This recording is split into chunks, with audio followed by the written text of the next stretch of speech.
This is the Church of St. Paul in the Desert.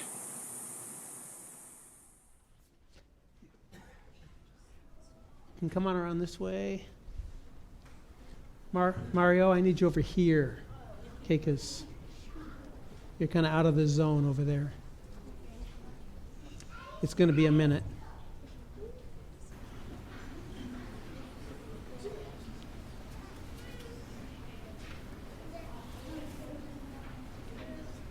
Come on, Oliver.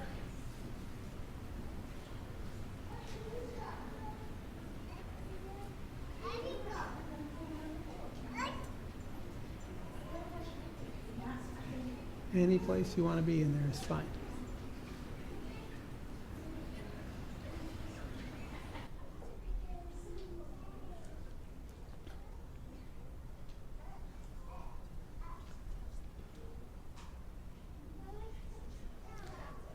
Have any of you traveled a long way to be here?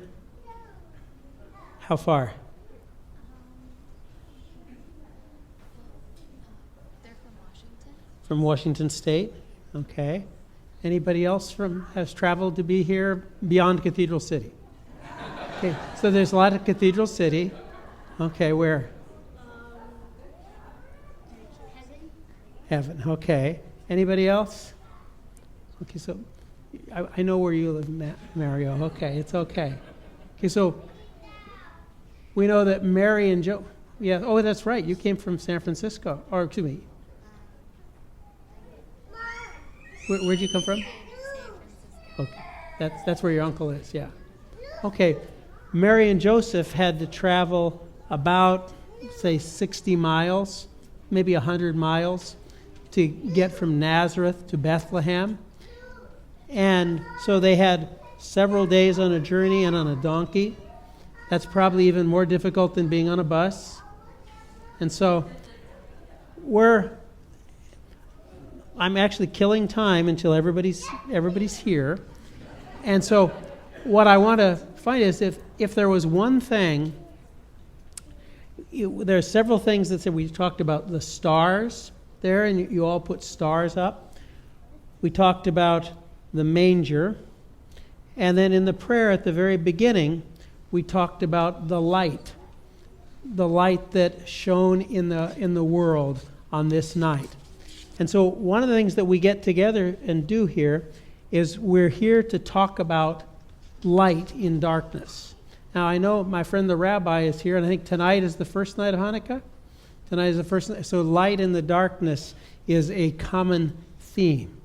And so as Christians, we believe that Jesus is the light that shone in the darkness at that time, and all of us as his followers are called now. All of us are, as his followers, are called to be a part of that light. So it says, this holy night shines with the brightness of the true light. So we believe that Jesus is true light that gives us an example of how we ought to live. So all of this service tonight is about kind of Jesus getting to Bethlehem, one way or another, right? And we don't see Jesus doing much. But as we live, and as we see Jesus live, we watch Jesus in the way that he encounters people. I bet he had friends. You guys have friends, right? Yeah. I would assume Jesus had some buddies when he was growing up. We don't read much about them, except in a few obscure places, and it's not a very pretty picture sometimes. But for the most part, we don't read about Jesus and his friends. What we read about most is how Jesus is with people who disagree with him, or people who are not particularly nice to him. Jesus gave the example of shining light even when people try to be darkness itself. So as followers of Jesus, we are asked to shine that same light. Now, I've got something for you to help remember this. With any luck, I have enough for everybody. So now, I'd like you to not do anything with it except just hold it in your hands, because we're going to do something with it Can you pass those around? Thanks. Pass a few of those around. Here we go. Here's a few down here. Don't worry about the colors, guys. Oh, you already have one over here? Do nothing with it yet, remember? Thanks. Anybody else? Mario? Do nothing with it till we all do it together, right? Don't you get one too. Okay, now, this is just to remind you that what is Jesus? The light. And so what is our responsibility as followers of Jesus is to shine the light like he did. Now, I'm going to invite you all to turn toward me so that you don't do this to your parents or anybody else out there. I'm going to invite you to shine the light at me. Okay? All of you. Come on.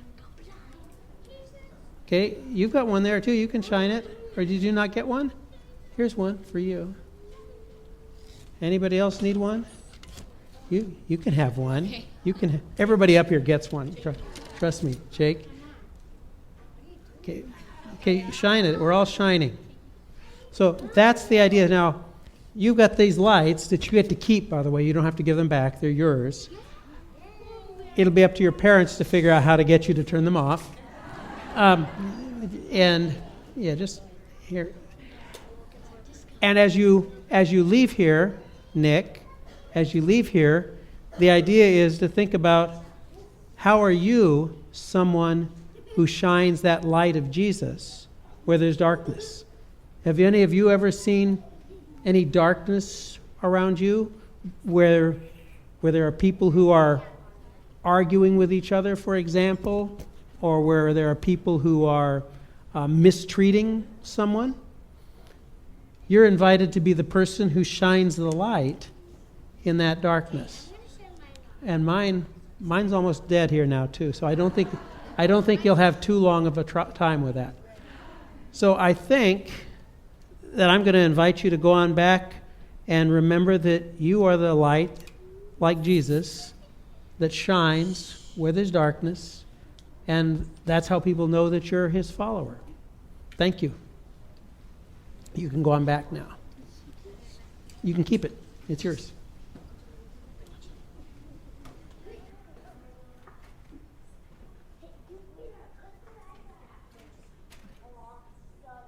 you.